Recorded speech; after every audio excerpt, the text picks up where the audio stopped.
Welcome to Death and Aliens, an in-depth look at horror and sci-fi TV from two friends who vaguely know what they're doing. I'm Courtney, And I'm MK. and how are you? I I'm trying, man. Dude, I I get have it. I have 4 more school days till spring break. Oh, the drink. I just need I just need that. This school year to be over. But then the summer's gonna be so short and it's just gonna be another school year and like it's Just one after the other. Never ends. I need like a vacation from life for like a solid year. Oh, yes. If you work at Starbucks for 8 years, I don't know if this is still true, but it used to be if you worked there for 8 years, you could take off a certain amount of time. I don't remember if it was the whole year, like 6 months or something, like with pay, like as a way to find yourself. I don't remember what that was. 'Cause I remember my manager at the Ba- time was getting ready to do it. Based on the intense issues with unionization that Starbucks has been dealing with, I Oh, somehow don't think that that's a thing anymore. But the Starbucks is a brand new CEO. I don't know if you saw this. I saw a news article about the other day. Starbucks is a brand new CEO who has vowed to once a month work half a shift in a store. good for them.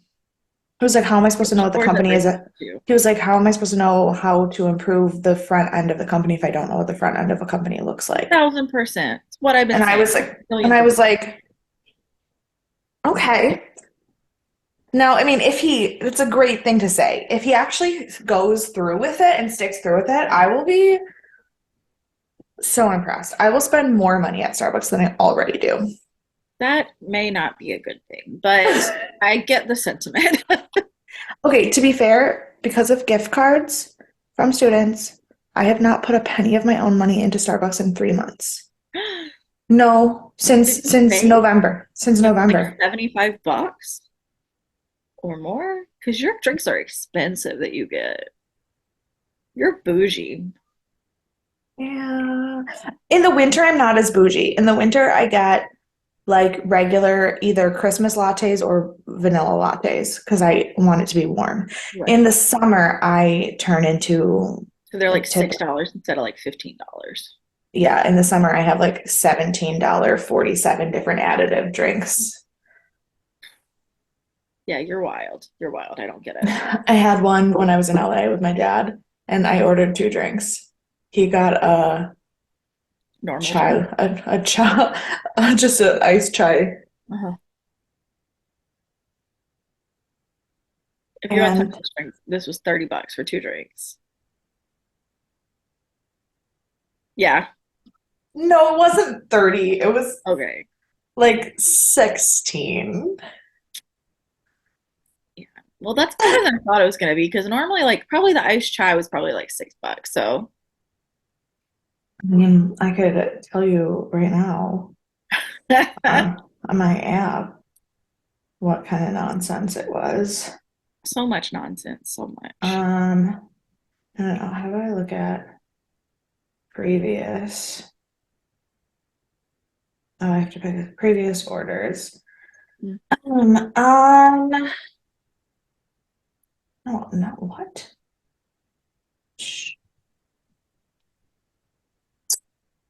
He got an iced chai tea latte, and I got an iced cafe latte with 3 pumps of hazelnut syrup, a caramel drizzle, a blonde espresso, vanilla sweet cream cold foam, 3 pumps of white chocolate mocha, and an extra shot of espresso.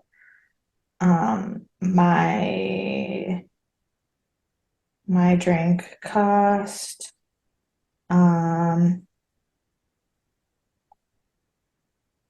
$11, Yeah.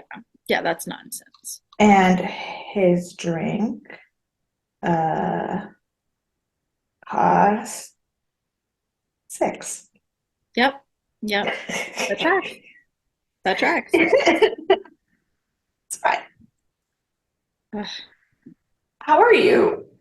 I'm well. Um, Last you heard about my work life, there was a mariachi band, and we've moved past that. But I always joke and tell Jason, I'm like, I'm quitting. I'm doing this. So on Friday, I sent that video to Tara. She never got back to me. But Jason sent it to her and she did get back to him and was like, oh yeah, Courtney said I haven't gotten back to her yet. And then he's like, yeah, she's quitting. And then she immediately called him and like in a panic. And I didn't find this out till Saturday night when I got to work. I was like, Jason. I was like, I tell you like once a week I'm quitting. You can't tell Tara I said I'm quitting because she's gonna panic. You know I'm not quitting. I don't Yeah. think she should know I'm not quitting unless I come to her. Like it was so funny though. I felt so bad. I was like, no, don't tell her I'm quitting. But we had a going away party for one of the Hudson managers um on Saturday, and it turns out she's from New Orleans, like born and raised there. So she's moving back Oh, to work at the Sanger and Mahalia Jackson theaters. And she was like, "Oh my God, I can't believe you're from Louisiana." And so we like traded numbers and whatnot. And now I have a connection in New Orleans for theater too. I love Who would have it. thought? Who would have thought? I love it. So yeah, I'm fine. It was fine. Not a lot. I mean, I've already told you everything that's happened now between the time I saw you last and today. Yeah. Um, but yeah, and I don't want to babble too much because we might be going off the rails here in a bit. And I want Oh, to yeah. I'm not really sure what is about to happen. and Um, welcome, and I'm sorry ahead of time. yeah.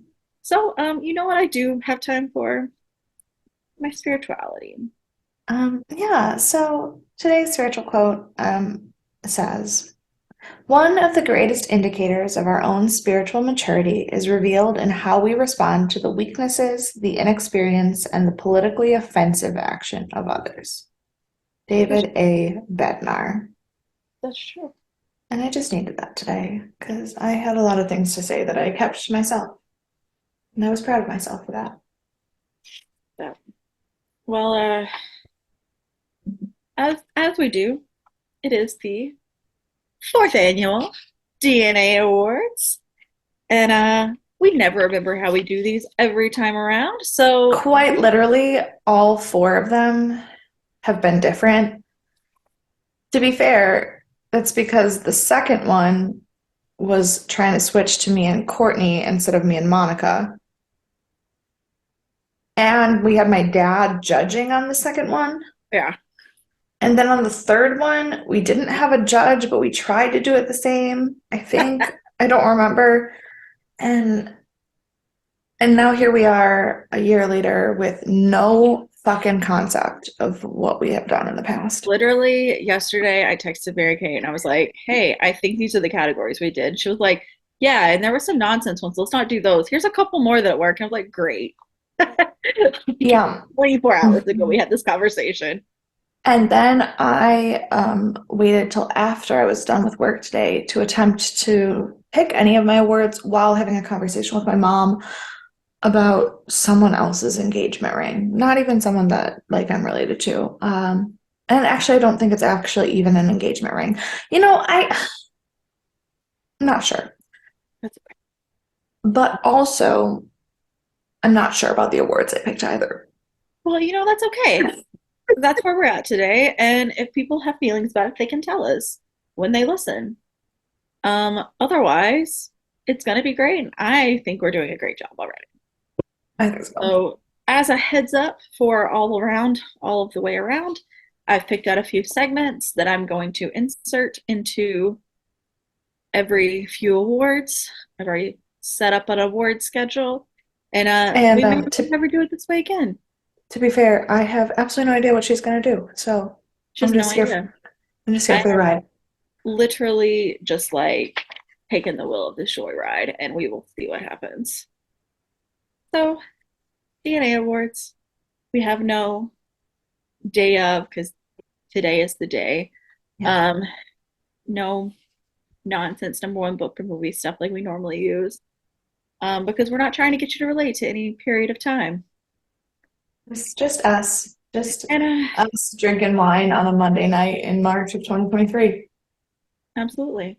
So I thought the best place for us to start was I wanted to tell you some awards that it has won from more reputable sources than DNA. Valid. So valid.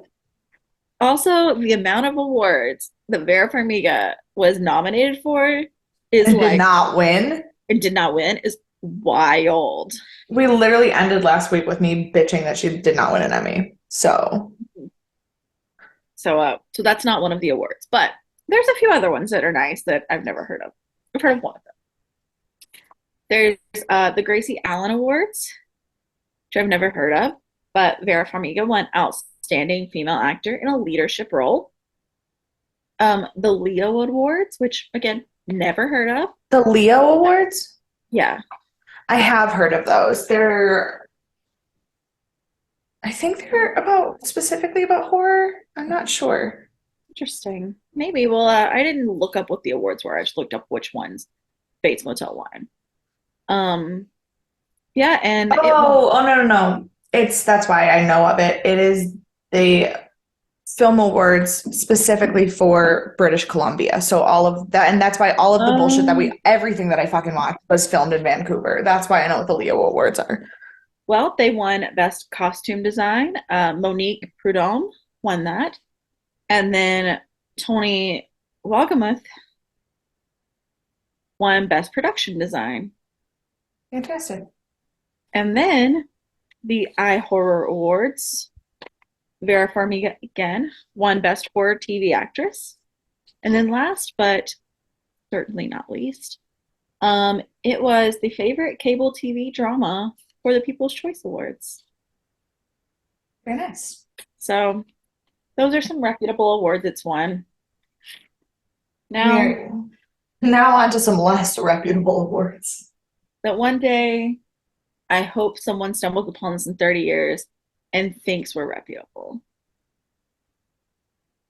And I like hope that like one day like Joel De La Fuente's IMDb says in awards like winner of season 1 Double Helix Award DNA. Like look, that's a pretty high honor. the highest honor I have the capability of giving. Yeah, absolutely. Absolutely. So now I'm just gonna start giving out a couple of awards. I think best way to do it is a popcorn. So I'll ask you the award, you give the first one, and then on the next one I'll give the first one. Okay. We'll just alternate a bit until we get to our next stopping point. So first, Fantastic. you want to pull out your notes that say what Yeah, what I they have won? them right Yeah. here. I also was trying to figure out what I just did with my pen so that I can mark off the ones that I talked about. Oh, I kicked it to the other side of my desk, so that is not going to happen. Just kidding. No problem. I will, it's okay. I have a list and I'll just tell you what it is. Okay. So I will let you go first on this one, but the first award I would like to present is the best director of Bates Okay. Motel. Now, the Best Director Award was one that I thought about for a little bit, and I ended up picking something that I don't necessarily know I 100% agree with. Okay. But it was just that sheer volume of directorial credits meant that if I tried to pick any of my best moments, they landed there. Sure. So I went with Tucker Gates for Best Director Okay. because he directed 17 episodes, and the next highest amount of anyone was 4. So just like by volume alone, it's hard to think of anyone other than him. That is absolutely fair. I also picked him as my best director, but I did give an honorary award because of how it fell. And I was just looking up what episodes the honorary award director did because I forgot everything I've ever known about Bates Motel after 2 hours. Motel episodes. Because I don't want to tell you the name until I tell you my answer. But Okay. I also thought about it because I was like, if I'm going to pick one, even not based on sheer volume, I could narrow it down to a few that really like push like punch. Like you think about even the contrast between episode 1 and episode 50, like those were both Tucker Gates. Right. So like he was not only the most involved director, but he was probably the best director in the series. Yeah. And there's a reason he did so many. My honorary award, I gave to Tin Salmon. Okay. He directed Persuasion and Goodnight Mother and Forever. Okay. And That's Forever is super the valid. one where Norma dies. And Goodnight Mother was Season 2. it was no, it was season 4. It was early season 4. Oh, sorry. It was episode 2 of season 4. That's what it was. Yes, yes, yes, yes. And I don't remember specifically what that one was about, but I remember No, it is. I know because I have it later in something else. No, but it is the episode right after Norman gets back from the mental facility where he thinks that his mom killed someone and she thinks that he killed someone, and they're like awkwardly yes. trying to figure So out what happened. these were really well done episodes as Hmm. well. And I feel like there was no winning battle if you were going up against Tucker Gates. So I did want to give an honorary award just so we could acknowledge another director as well. Right, because I had a hard time. I looked at the episodes that Nestor Carbonell directed just because we know how I feel about Nestor Carbonell, and they weren't bad episodes, But they but weren't winning I awards. couldn't I couldn't I couldn't justify picking him over Tucker Gates just because I like him Right, when the there if you think of an episode that's good, almost never is it going to not be Tucker Gates who did it. right, right. So, Yep. And that's very fair. Um, I would like to go next to the best writer, okay. which again is a bit of a difficult award to give because it was a lot of the same writers and a lot of them were very prolific, were in a lot of the episodes, but there were some here and there that you could have um, spiraled off to. Mhm. However, I did end up picking two because they were the two that worked the most together on the Okay. writing episodes. And I thought that they were the ones that knew the characters well enough. I Okay. went with Carlton Cuse and Carrie Aaron. That's valid. That's probably, like you said, it's hard because there's so many um, writers that worked so often in tandem.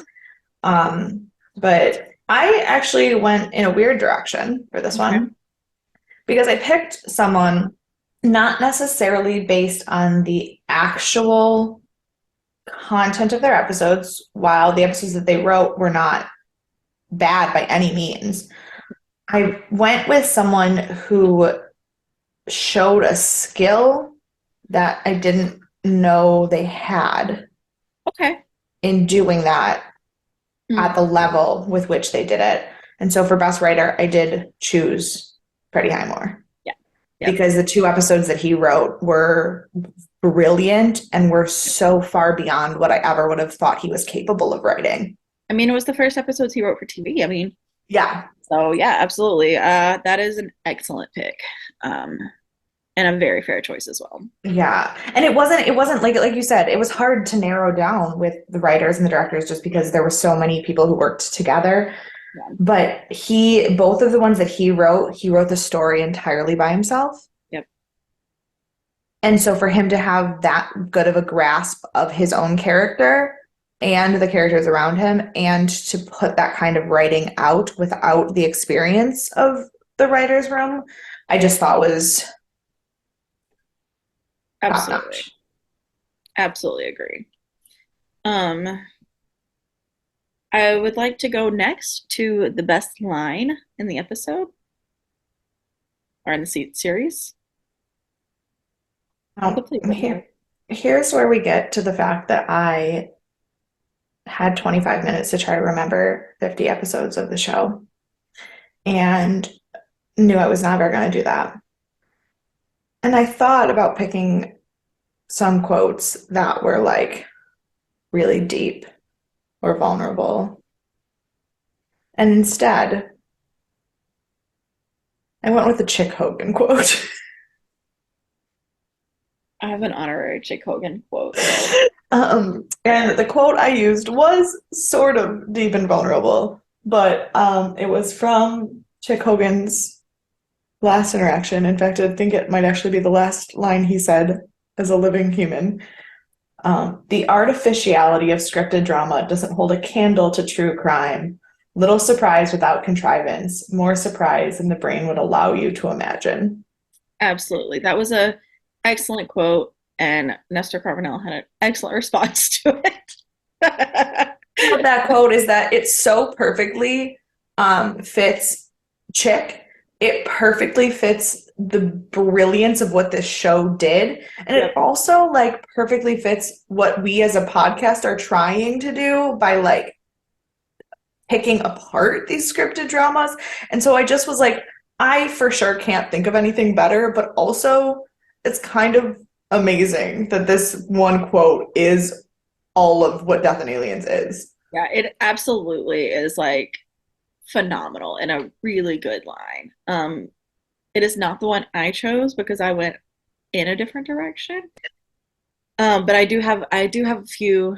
So I picked my main one that I'm giving the award to, and then I picked a few more that Yeah, I thought would be nice to hear on the back end. perfect. Some of my honorary awards, one of them is Norman, because we just don't belong in this world anymore, Mother. We're broken. We've tried. We want peace and happiness, but the world just won't allow it.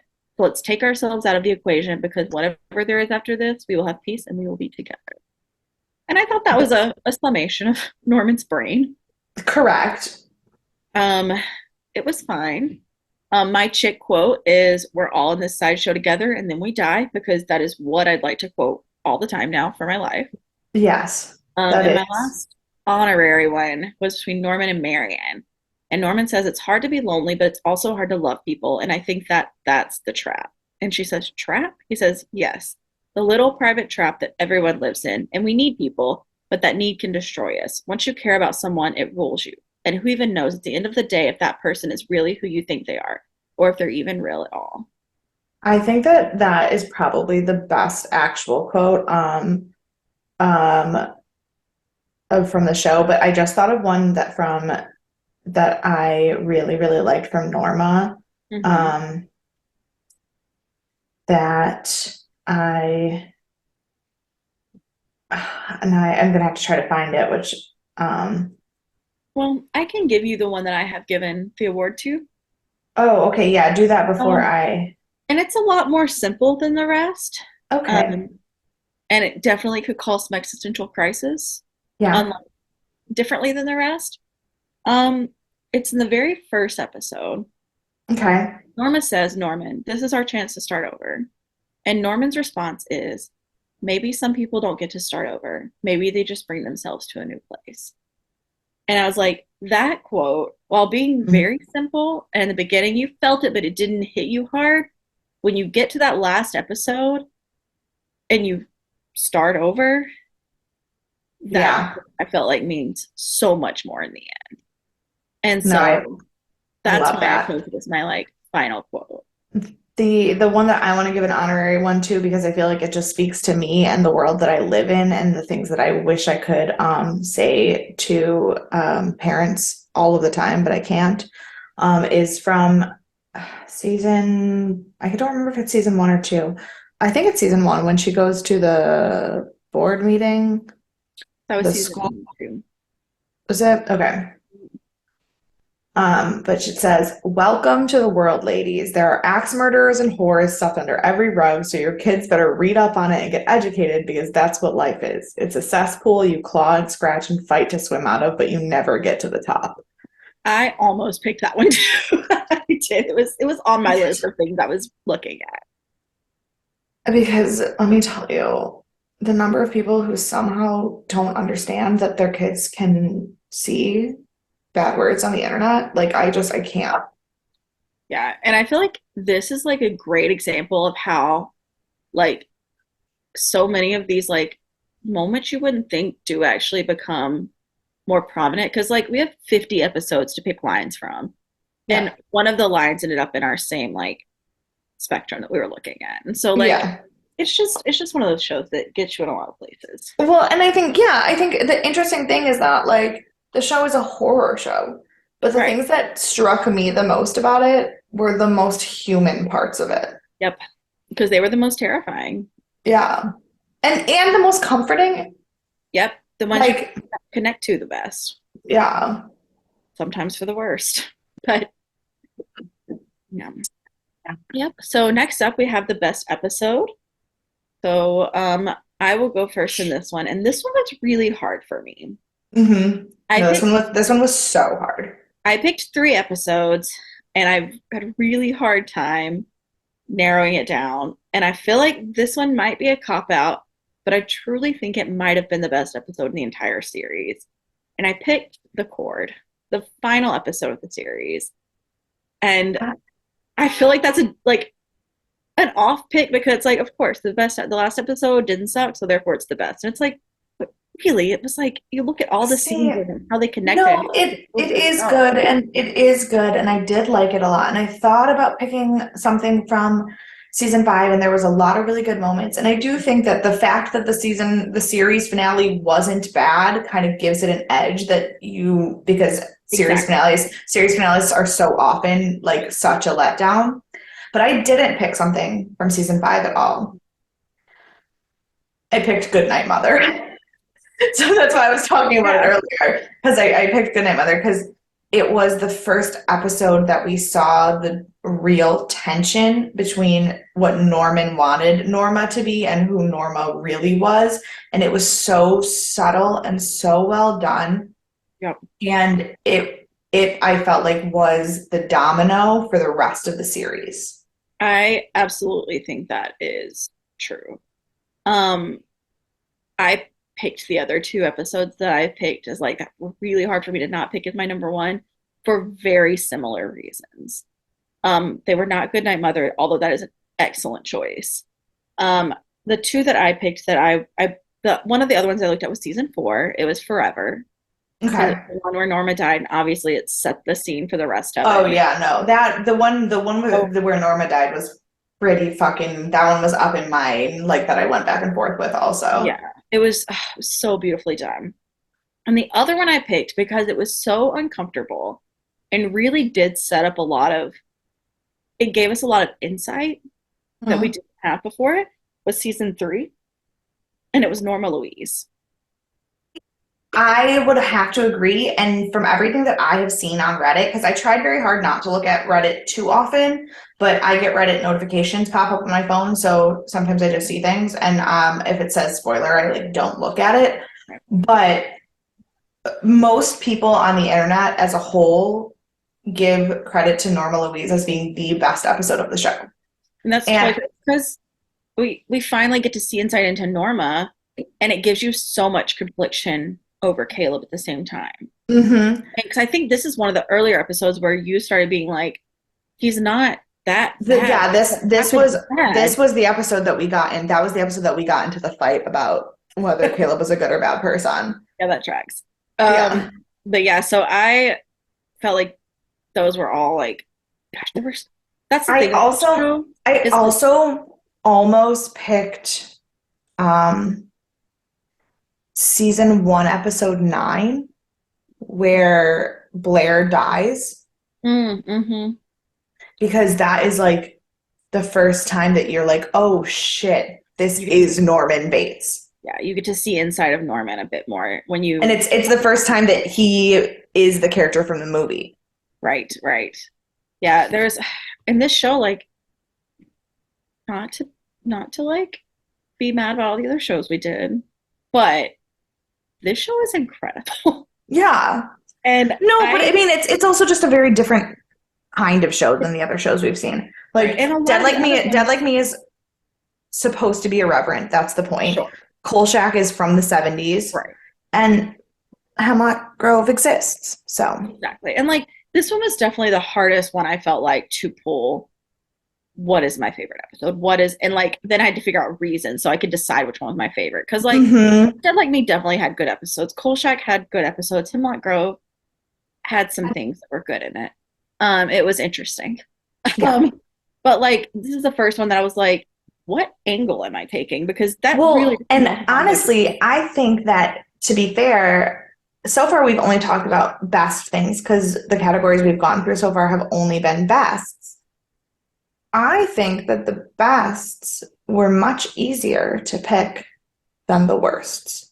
I Not because the show was not it didn't have bad moments. It was by no means perfect, and there were definitely bad moments. And some of the worsts that we did as we go through this, I had a very easy time. Yep, But some of them, I was like, how do you call this the worst? it's the worst of the best. Like that's Yeah. really what it is. Um, on that note, though, the next category is the worst episode, This and one was really hard. Like I said, this was probably like the hardest pick I ended up making. And now I have to go look at what I wrote down what episode I picked, but I didn't write my reasons, so I need to look at it again to remember what my reasons were. yeah, Because I looked for a very long time and I was sure of this when I said it, but I don't know why I was so sure because that was 3 hours ago. You know how that goes. Um, so it was from season 2, okay. and it was season 2, episode 7, which was presumed innocence. I also looked at this one. And I just I felt that it focused on 3 major plots, all of which I did not love.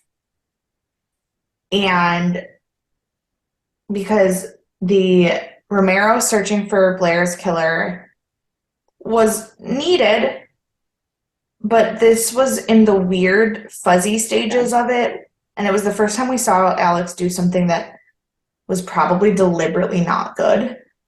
sure. I Cody and Norman's friendship was just irksome. Hmm.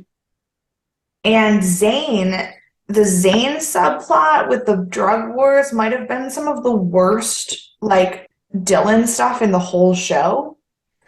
And so this episode just kind of like was a hinge point for all 3 of those plot lines. And so I didn't like have a like I said, I didn't have like a strong like I hated that episode for any of them, but I didn't like any of the things that were happening in this episode.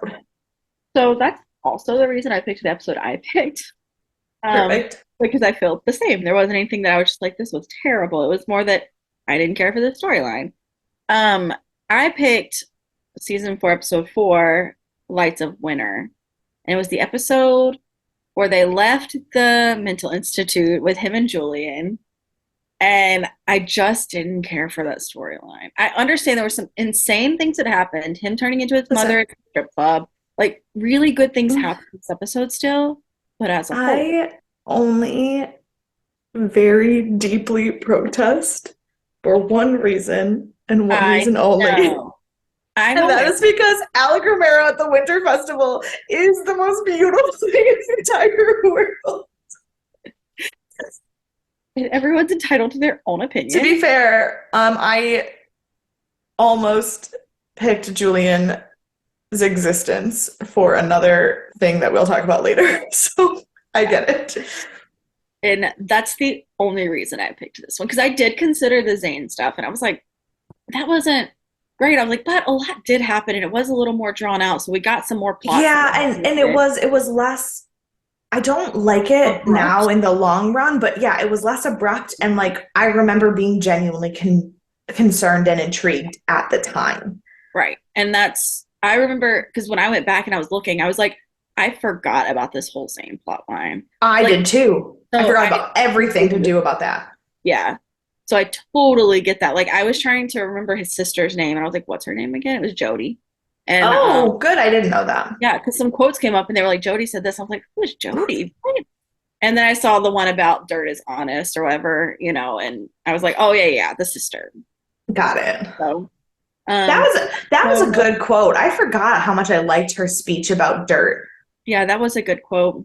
Um, don't think it was the final. I did look at it, but it did make it into my top three, obviously. No, obviously. Um, before we get into our next awards, I would like to give you some beautiful and not so beautiful IMDb review. Oh my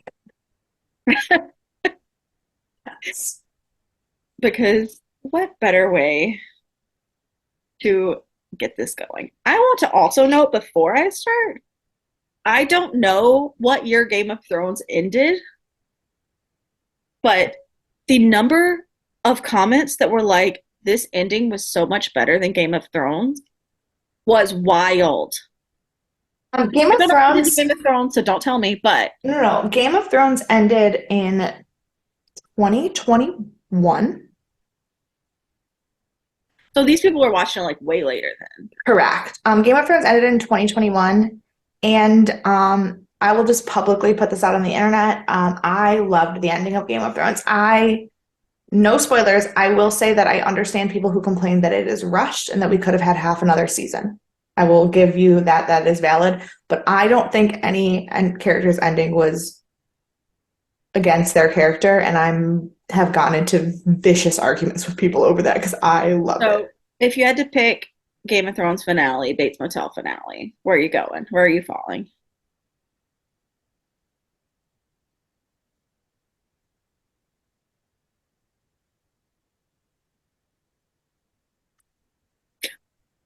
I'm asking the real hard I, hitter. yeah, I'm gonna go with Bates very slightly, very slightly. Um, I haven't seen Game of Thrones, but how can you beat that ending for Bates? Especially for like a 5 season cable TV show. Like I get um, HBO, but like HBO is separate from cable TV. It's like subscription TV. I will tell you that there are shows that I would say that I like their ending better, but I don't know that any of them are cable. Right, right. That's what I'm Like saying. It's like the cable TV. Last Kingdom, you saw me when I finally finished watching The Yeah, Last Kingdom. and that was the Which, Netflix oh show. my God, this episode of the podcast, this that we are doing right now, the DNA Awards, are going to premiere. This episode is going to come onto the internet on April 3rd. No, 4th. Something, no, The sixth. later than that. The 6th. Is it that week? Whatever, it's that week. Yeah. So that means in 8 days.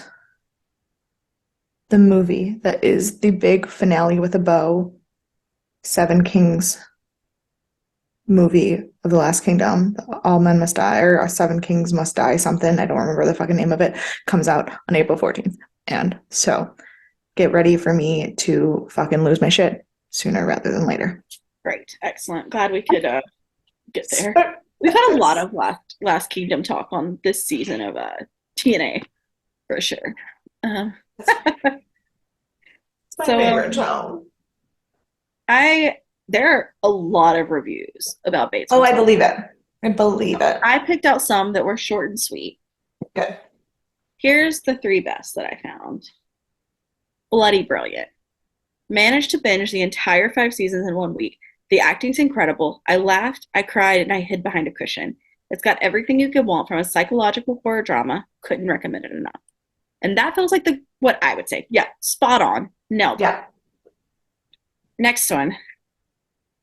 I chose this one because I have a response to this one. Oh, It okay. just says addictive viewing. One of my all-time favorite TV series. I watched all 50 episodes with my mother in the space of about a month. Gripped from beginning to end, the atmosphere felt like a very long Stephen King novel, a must-see for all fans of the genre. And now, great show, do not disagree. But the fact that you watched all 50 episodes and made a point to note that it was with your mother makes me concerned. That does feel like the wrong place for that comment. Doesn't it? Doesn't it? Like, Yeah. again, time and Like there's some times where I can be like, "Oh, I watched that episode of Bridgerton with my mom." sure. I watched That's The Golden that's Girls with my mom. right. But so me making a point to say that I watched that episode of Bridgerton with my mom is everyone, this is uncomfortable for me, but just so you know. there's some things that I watch everything with my parents. But making a point to talk about a show that makes the mother-child relationship very concerning And to use with the your same mom, term of endearment, with my mother. because you're like, I watch this with my parents. I watch this with my Yeah. mom. I watch this with my dad. Like, sure, yes, correct. I watched a show about crazy moms or crazy mothers and crazy children with my mother. Yeah, Who calls their mom mother? truly, truly. And last, but certainly not least, and probably the review I would have given if I started typing when I finished watching the end of the finale, just titled Insane. One of the best shows ever. Insane story, insane acting, insane drama, absolutely insane. You can't judge the show with the first couple of episodes. You can't miss the show for the world. Just watch it. And I feel like Okay. that's what I told everyone when I finished the finale. Okay. So now that we've gotten through the best, let's go to the worst. And Oh let's boy. tear them down like they deserve. 1 out of 10, painfully boring. There are no psychopaths on the show. Red flag number one. Definitely no horror, absolutely no excitement, as if Hallmark tried to make a murder mystery. Characters were excruciatingly irritating, most of them quite unnecessary. Dialogue's long and pointless. The whole story is predictable and nobody cares. Maybe little kids would enjoy it. I think I would if I was 20 years younger. So I'm guessing this person's 90 and doesn't know what TV is, What on earth? Like which I was can. opposite of everything they said. There's no psychopaths in the show. Are you a psychopath? Like, Right. that's the only way you would think these people are not psychopaths. Um, 1 out of 10. Good cure for insomnia. Watched this after it was recommended to me by a family member who said they really enjoyed it. Sadly, I did not enjoy it one bit. The story was slow and pedestrian. I understand you have to build things up a steady pace before the big reveal or big climax, but there is a limit as to how slow it should be. The boy who plays Norman Bates is awful to watch, only has one expression on him and makes you want to fall asleep. With other quality programs and films on Netflix, stay away from this. That is offensive. Right? Freddie Highmore did not deserve that. Freddie Highmore is a gem. So this one might get a little sympathy from you, but still, 1 out of 10, hated it. I would never recommend this series to anyone, not even my enemy. This is not a serial killer type of series you're looking for. You should never even watch it. I would recommend if you're looking for a serial killer series, look for one called, because no one's heard of this show, look for one called Dexter. Yeah, everyone knows what Dexter is. Thank you. Correct. I was really sick of the kind of love Norma had for Norman. It was abnormal, with a U, abnormal. It made me vomit, made me wish I wouldn't have seen this series. They don't know what Psycho is. They don't know what's happening here. I can't imagine how Norman got away with so many murders. That's ridiculous. That's boring. Alex Romero death pained me. All those innocent victims who had to die. I'm so shocked how this got 8.1 rating. I hate this series. While you were reading, I did go and find some reviews that I appreciated also. Mm-hmm. And this one, it was only 4 stars, Yeah, I but went to like 10 or 1. Like, I really yeah, wanted. yeah. But this one, I liked. It said 4 stars, a huge letdown. Okay, I'm not going to go over the story. Everyone knows that this dismal effort is meant to be the prequel of Psycho. First, the limited positive things about the series. The actors. In fact, most of them do a very good job. Now on to the negatives, which there are quite a few. Oh, that was it. That was it for the positive. Got it. Yeah. And firstly, having the series set in our time and not in the 50s, which to be fair, I understand now. I'm okay with it. I got used to it, but I was very against that when the show started. Next, the stories in which each series has, some are really bad. To be fair, we just mentioned that there are quite a few storylines. Not great. Sure. Then there is the addition of Norman's brother. I'm only reading this because not that it's the actor's fault. It's not. But every time that character's on the screen, the tension leaves the episode. To be fair, we loved him because he released the tension for us. So, like, that's criticism, but also entirely valid.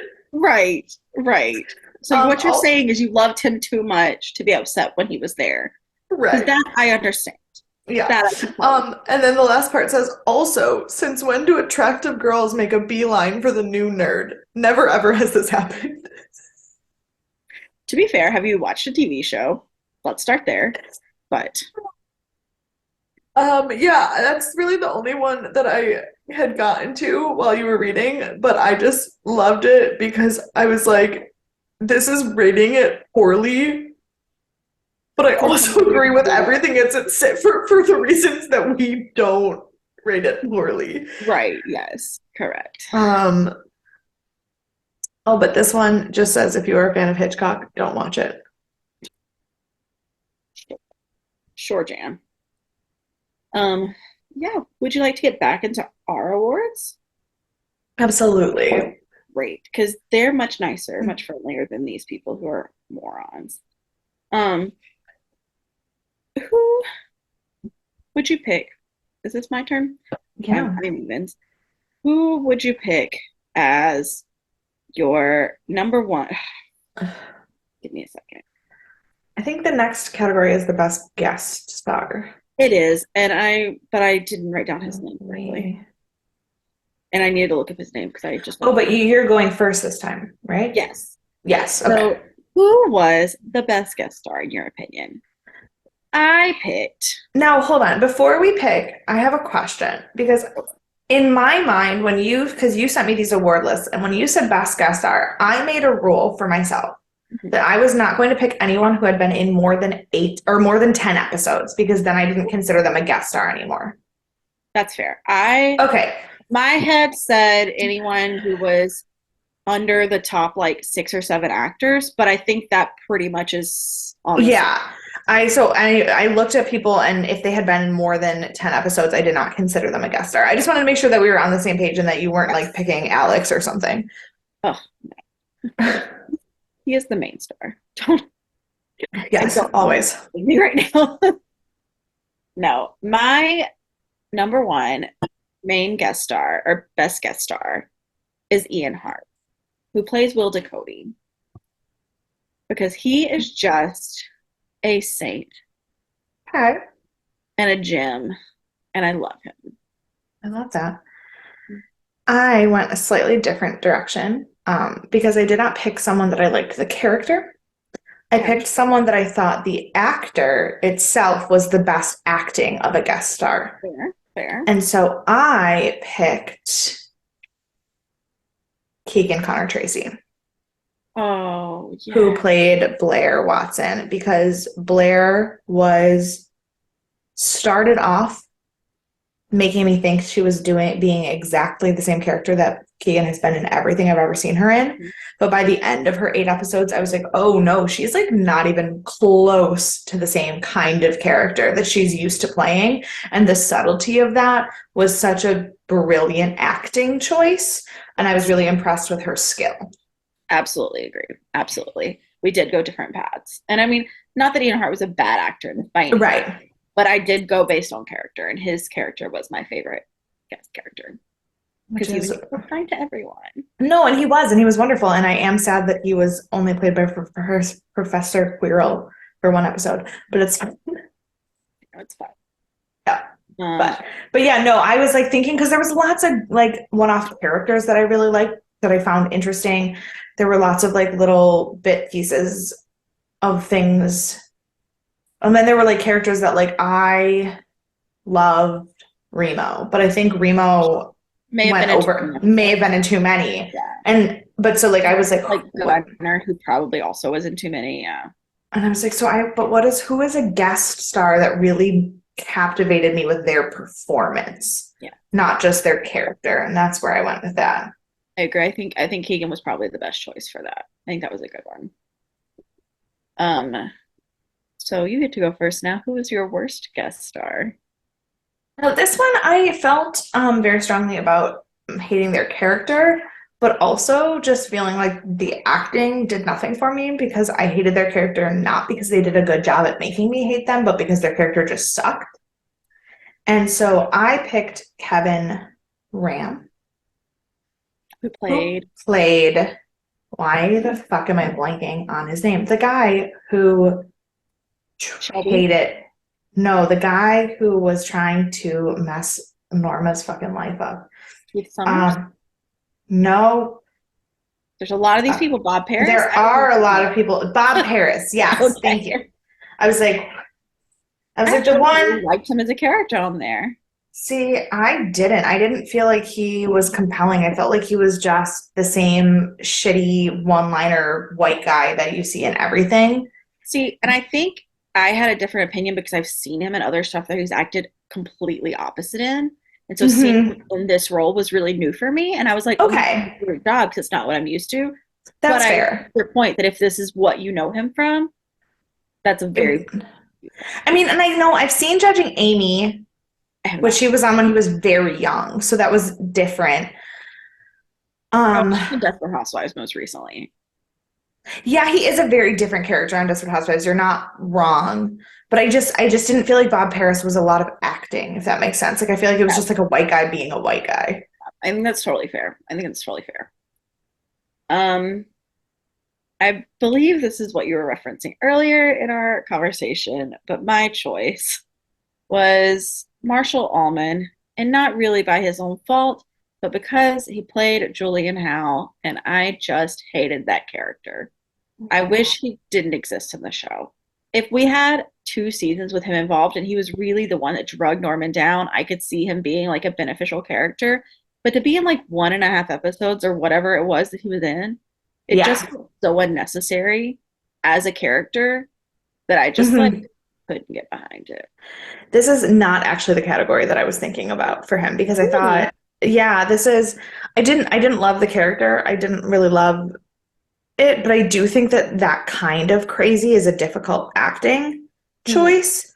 And And like that's I believe don't like fault his acting for it. no. And I think it's just the difference that you and I went in with this category and the way we did the awards. I didn't even think of him for this because I didn't think that that was, I thought that was a very difficult Not role acting, to not play. character. I felt Yeah. character, not acting. Yeah, Yeah. and that's totally fair. But don't worry. I did have him in mind for another category, but We'll get yeah. there. Yeah. So the best plot line is next, which is was very difficult for me. Because there were a lot of good ones, and there was a lot of like running through. Like I didn't want to pick Norman's like inability to remember murders because that's a great plot line. It's very psycho, Mhm. but I felt like it was a little too prominent for me to pick it as a plot line. Yeah. So with like the second most prominent plot line probably, and I picked the plot line of everything we see Norma do after her death, like dead Norma's acting plot line, and I think I was so enthralled by that because we don't get to see that in the film. That's Yeah. the one part where we only see Norman's side of it. And so it was really like intriguing to see her side of that here. No, that's a really, really interesting. I had a really hard time because I was thinking of like smaller arcs. I was Mm, trying to think of like smaller like story arcs, not necessarily like overarching plot lines because like there was a lot. Like I really had a hard time. One of the ones that I was like leaning into was obviously Alex and Norma's relationship and the development of that from, but that was a 5 season development. yeah. And I And didn't that's feel like why with Norma, because it still was only like 1 season, 1 episode. right. And so like I had a little, but so I went with something that didn't last as long as I wanted it to, but I thought was really, really fascinating. And so I said Norman's therapy sessions. Yeah, I think that is a really good one. Because that was a really interesting plot line that I agree could have had been so It much was more it involved. was interesting for us Yeah, as the viewer to like dig into that piece of it and how long it's been going on and what actually happened to Norman as a kid. But right. it was also really fascinating in terms of the overall plot because of what the switch that it flipped in Norman. And I think like that's one thing is like one of the things think it makes it one of the better plot lines is it wasn't overdone because this easily Hmm. gone into too many therapy sessions where Norman switches to Norma and we learn about Norma's childhood again, which we already did, or Correct. stuff like that. And so it very easily could have gone off the rails and become like a boring plot point, and it didn't do that. And so I agree that was And I also really liked that it never went into Norma because I think what has become very obvious by the end of the show, which I think is really important, is that the Norma that is in Norman's head, the Norma that we see when Norman is telling it, isn't Norma. mm-hmm. It's not, it has nothing to do with her or her trauma or her Yeah, feelings. And so I think it's really important that Norman doesn't even know, like, I mean, he knows that his mom was abused, sure. but he doesn't know, and he doesn't understand her relationship with Caleb, and he doesn't know how she feels about Dylan, and he doesn't know because his vision, his concoction isn't Norma. Yeah, I very much agree. Yeah. I yeah, I thought that was a really good. And I also kind of played around with, I couldn't decide how I felt about it on the like in the end, so I just let it go. But I did play around with like the Bradley storyline as a whole. I thought about that too. Interestingly, I'm just going to say right now, I don't think there's a single mention of Bradley anywhere on any of the awards that I've given or awards that I even I talked about. And it wasn't because it wasn't a good story. I think it was, and I think it was important. And I think that her coming back and that ability for Norma to have an escape and not taking it was important. But I I think it was just very mid. It wasn't like it didn't pull me in. It wasn't awful. It just existed. and I think I was reading some of the like fun facts and everything at the end and different storylines and stuff and thought I think one of the reasons it didn't hit that mark is it's the storyline we've already seen. She almost like identically emulates Marion Crane with just a bit of a different storyline because she shows up, Norman's interested in her. They have this weird thing which is doesn't get into it in the movie obviously, but she drives Yeah. the same car as Marion with the same license plate and we think she's gone when she comes off, but when she comes back, he kills her just like he did Marion as the mother. And that's the scene we get that's from the original film. And Yeah. it is like, obviously performed differently because it is a different storyline. That was kind of one of the Yeah. other scenes to follow in the original storyline. And so Yeah. I wonder if that's why it came off as more of a like average film. Yeah. Weirdly, I will say I don't think anything about Bradley is in my list, but I also don't think anything about the characters that are from the movie are on my list. Mine either. Mine either. We went really off the rails with like very specific to Bates Motel and not to Yeah, we were like, fuck we've Psycho. already talked about those people. Um, so I actually just remembered this plot line, but the worst plot line is next. And I'm changing my last minute because I just remembered one that I hated more than the one I listed. So please, Well, this is the award that I considered Julian for because while Norman being in White Pine or Pine Bluff or whatever the fuck the name of the thing was important. was important, Julian fucked that whole thing up for me. But that is actually not what I picked because it was up there and it irked me. But I picked something that I just genuinely wish had not existed, and that is literally the entire existence of Cody. Okay. Okay. I want to start by saying how much I disliked Cody through the entire time. And you were like, she's fine. She's a good addition. This is why. And now you pick her as your worst plot line? In the moment, as a character, I didn't hate her. But as an overall idea of a story, that half a season added nothing to the plot. In the long run, in the time, the jealousy with Emma was kind of interesting. That fact that he was about to like kill somebody else and not the girl, it was interesting. But at the end of the day, we got those moments from other things that had more impact in the end. So in mid season 3, I didn't hate Cody, but by the end of the show, I realized how much of a waste of time that was when they could have explored Norman's mental health in a different way. They could have explored Dylan's story and Dylan and Emma and Norman all integrating differently. They could have explored things with Bradley. They could have explored They could have explored Caleb and Dylan more. yeah, they could have explored Caleb. And they could have explored the Blair Watson actual question of what was happening in her life to get her in a point where she could be murdered better. There's a lot of things that got shifted because of this storyline that at the end of the day, it wasn't worth it. Yep, I agree. I think that's fair. So initially I did pick Julian's storyline. Then I thought about it and like literally I just thought about it and I was like, there was a storyline that I forgot about that was even more unnecessary because at least he needed to be in a mental institute. Like, Are you about to pick Norma's date with that guy? Like Norma dating the brother of that girl? I don't even know what you're talking about. The chick who like introduced her to Oh like my nice God, no, but that's society. also unnecessary. And then she Um, went on a couple dates with that guy. and then he just like fell face the earth. Yeah, no, that was not what I was gonna pick, but that is not a bad one either. Um, I am picking Norma going back to school and meeting the psychiatrist guy. Oh my God, I forgot he existed except for when I was looking at my worst guest stars. I almost put him for the worst guest star, but I was like, he was actually not a bad actor. Because I was going with actors, I didn't pick him. But yes. We were talking, that's when it came to me. Like we were talking about worst guest stars, and you're talking about acting, you're talking about all this stuff, and I was talking about characters, and I was like, forgot that guy existed, and that's when I was like, that's the story that I hated the most because that one Yes. had the least impact on anything.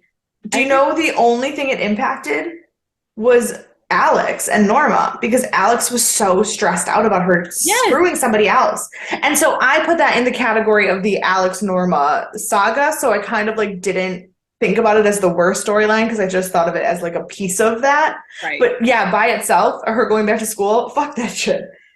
It made no sense. And she like, did she drop out? We never know. We'll never know. We don't know where it went. It Whatever didn't. even happened to that guy? He just ran away. Remember, he had that whole big blowout with Norman in the like basement, and then Norma got home, and he just was like, "Everyone's crazy. I'm leaving," and like was gone Was that before or after Bob Harris kidnapped him? Because after. didn't Bob Well, Harris Bob kidnap Harris him? kidnapped him, and then he tried to have a conversation with Norma, and then he met Norman in the basement, and then he had a blowout with Norman, and Right. And then Norman like got creepy off. about having sex with his own mother. Yeah, That's and then this guy was just like, "I'm out of here." We never saw him again. yeah. Yeah, so that's mine. Yeah, that's So now we're gonna break up a couple of categories because we have one more category before our next segment. Our next category is the best outfit. And I'm first on this one, I think. yes, you are. And this is, I'm going to call it a cop out because I didn't pick a specific outfit, but a specific style and time. My favorite outfits were Norma's 50s look from the first season That because is a it, cop out. That is absolutely a cop out because I spent so long looking at her dresses to pick a single dress that she wore because obviously Norma in the 50s outfits are my favorite, but I spent so long finding a specific outfit. she evolved so much over time that the 50s era was the one that was my favorite. And I'm sorry for my cop out, but I loved them all. I think there was a yellow one I really liked. Like, The black one that she wore to the party with the rich guy who I was just talking right, about with the yes. pink shawl. Oh, that one was a good one. Yeah. That's what I picked. That's my favorite. Yeah. I don't think that was my favorite, though. I think it was like second episode Norma that was my favorite. Also, in season 2, she had one during the whole theater thing with Cody. She had one that was navy blue with like yellow sailor trim. Mm-hmm. I really liked that one too. Yeah.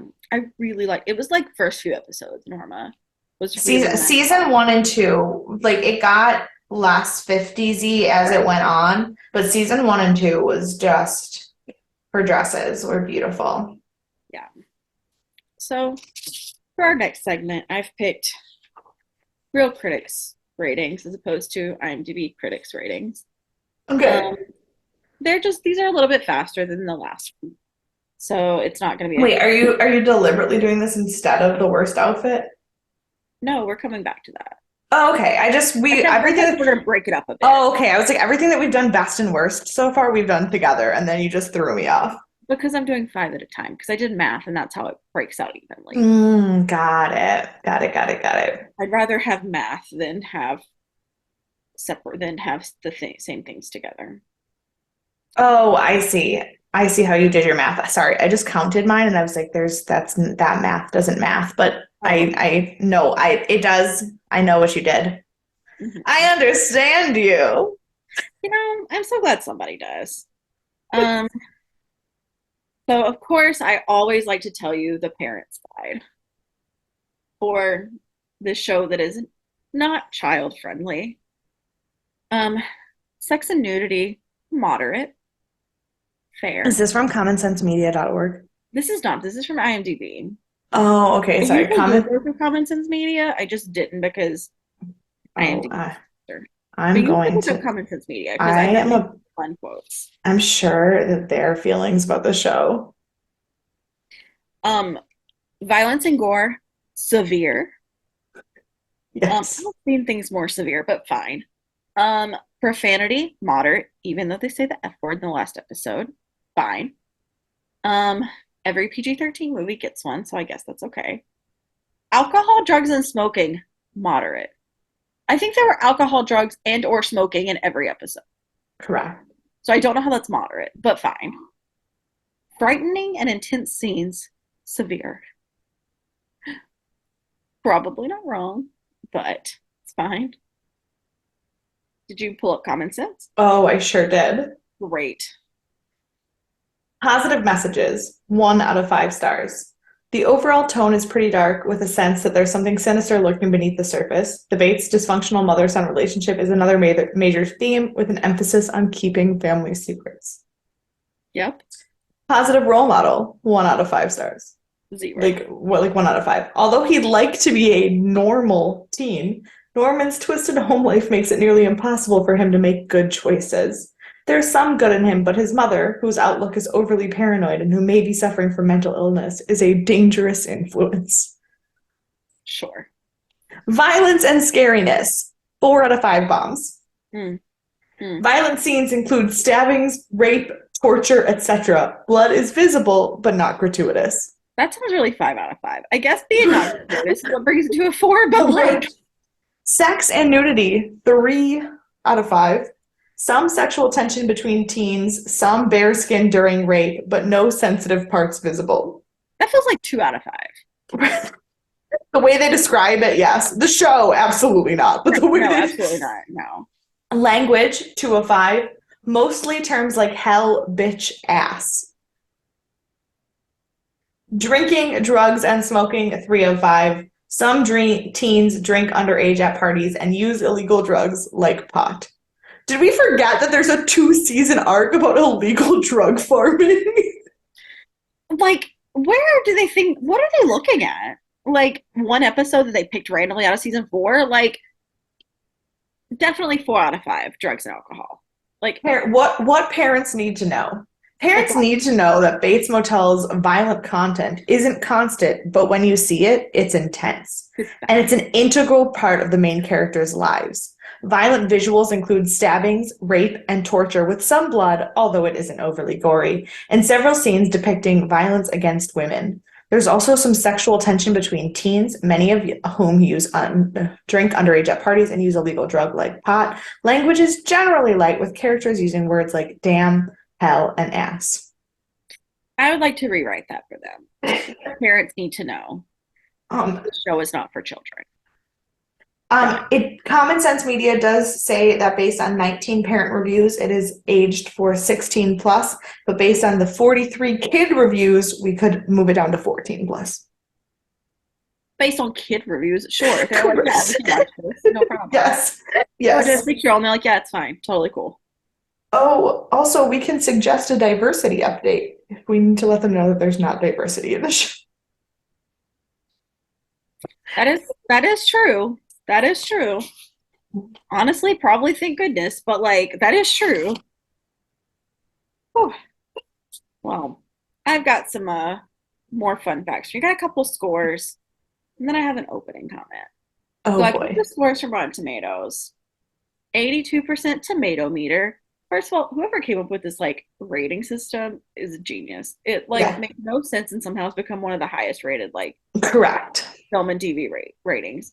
88% audience score. So like it was well done. Well done Yeah. on Tomato. Metacritic lacks a little. They gave it a 69% meta score. But 8.2% user score still, which is pretty on par. Yeah. Now I'd like to read you the send off of Roger Ebert's um, season one thoughts, or like at the beginning, Yeah.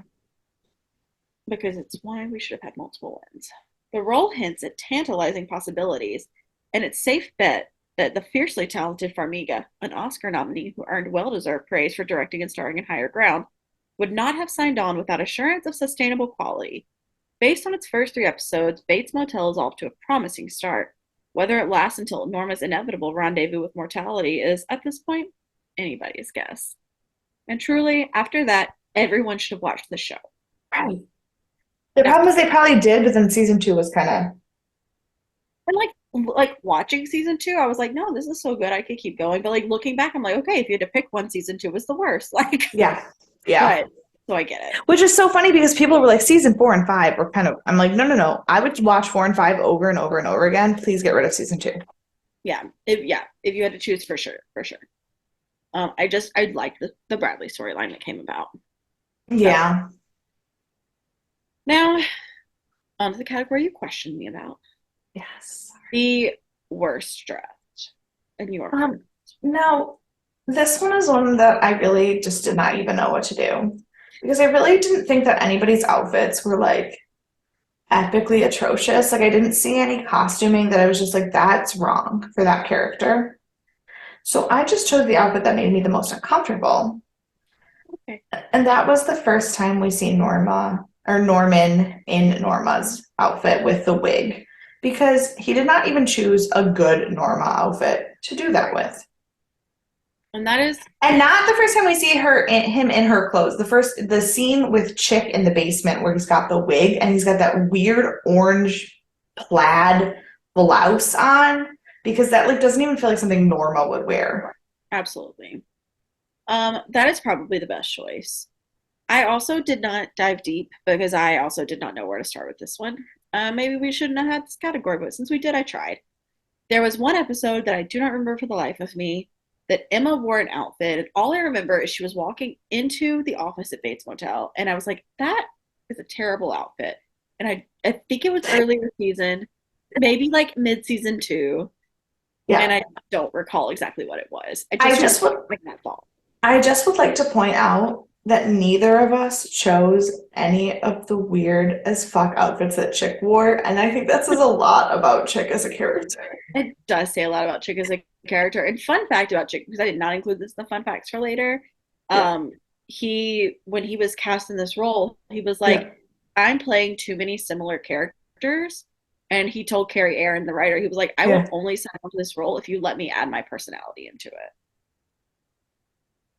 That is And amazing. we got. I'm She was like, obsessed with absolutely. I'm obsessed with Chick. Remember when I told you I didn't think I'd ever be able to look at Ryan Hurst any other way?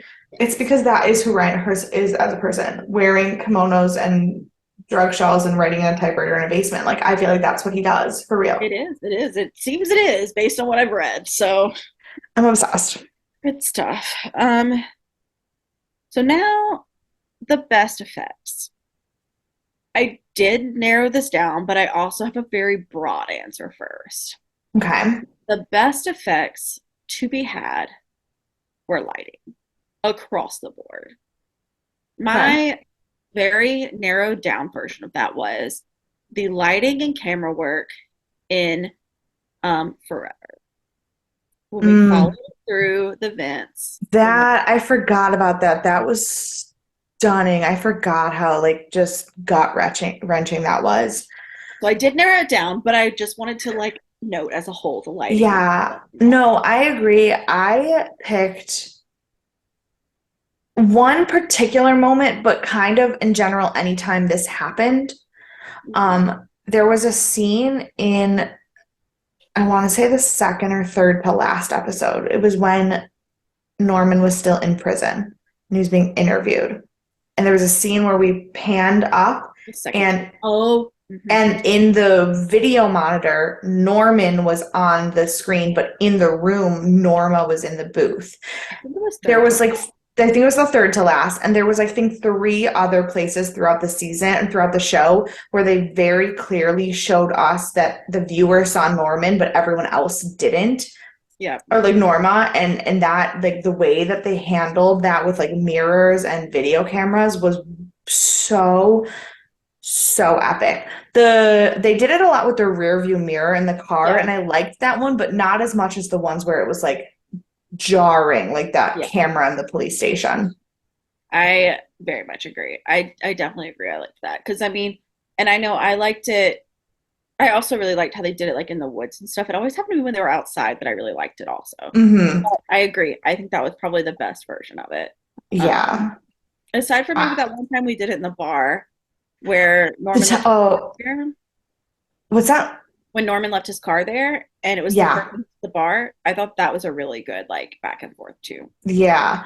This But one was because it wasn't like a back and forth, it wasn't a yeah, conversation, it was just a singular moment that said more than any conversation could have. I think that was what like really got me in that moment. yeah, I think that's very fair. It's a great choice. Um, the worst effect, what would you say? So this one was really, really hard because unlike some of the sci-fi shows we've watched, like it's hard to pick something that was like really just like bad special effects. Like there wasn't like a lot of like in Kolchak, those some of the monsters were just bad. Sure, sure. In Dead Like Me, there was some CGI that was just done before its time and was bad. Yeah, I had a really hard time finding something that was just not good effects. So I picked something that I think was not great that evolved. And so I said the lighting in season one.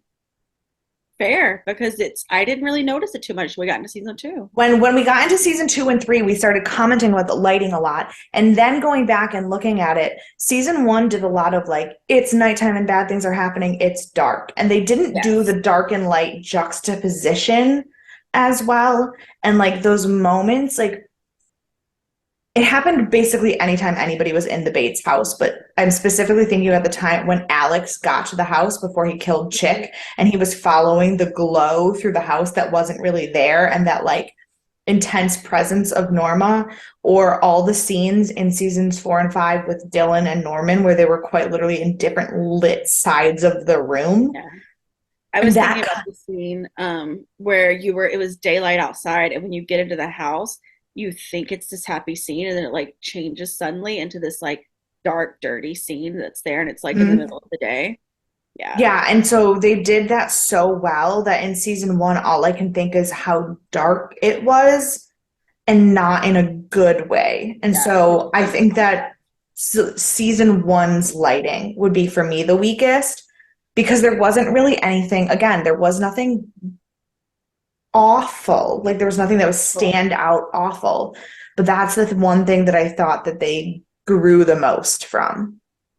Um, I think it comes as no shock to anyone that my least favorite effects in this whole series was the way that they adapted to weather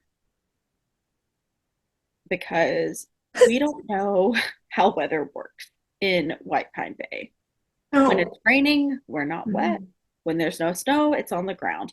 We just can't seem to get it together with the weather. And I understand that that's like a petty call out and not as big of a deal as everything else in the world. But the rain just really bothered me in those first two seasons.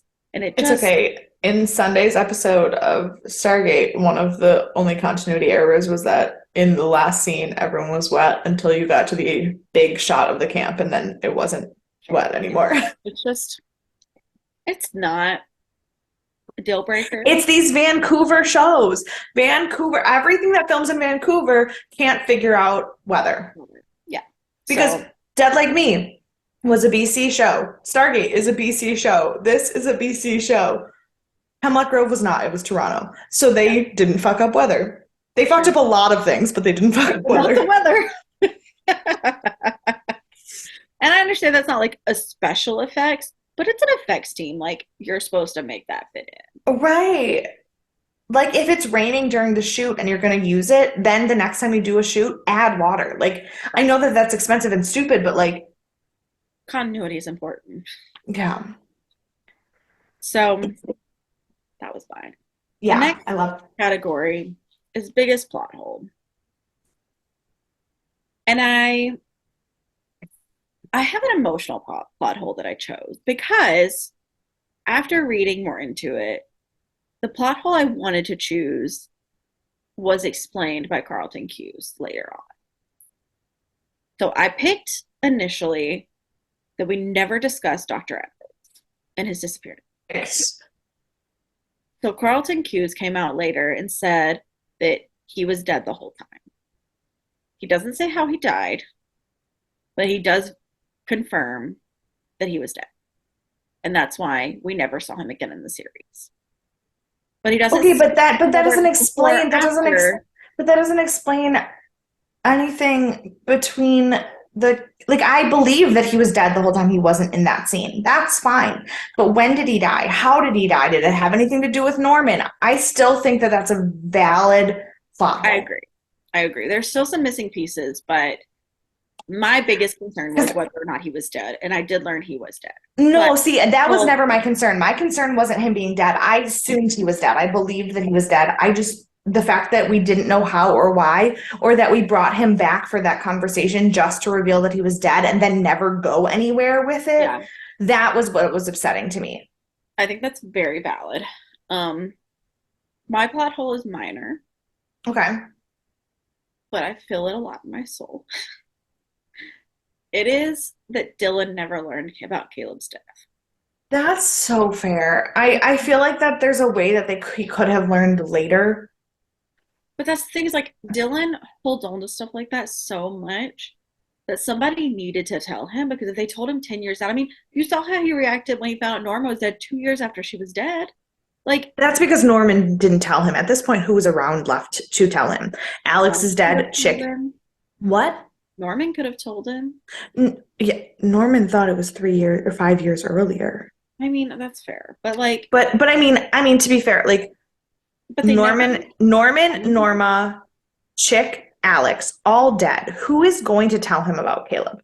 But also, like, at this point, someone should have noticed he was missing and like figured But out that who? like, Nobody knew he was even back from Costa Rica except for Dylan and Emma. I know. But I just really wanted See, to. I agree that it's painful, but I don't know. I don't know how to fix it. I agree. I don't know Right. how to fix it. Um, but that was the one I wanted to see resolved. No, Dr. Edwards is the only one that I'm still angry about. And here's the thing, and this is why, and I will tell you this because doesn't really have anything to do with this show, but you've seen Once Upon a Time, yes? Yes, all of them. Okay.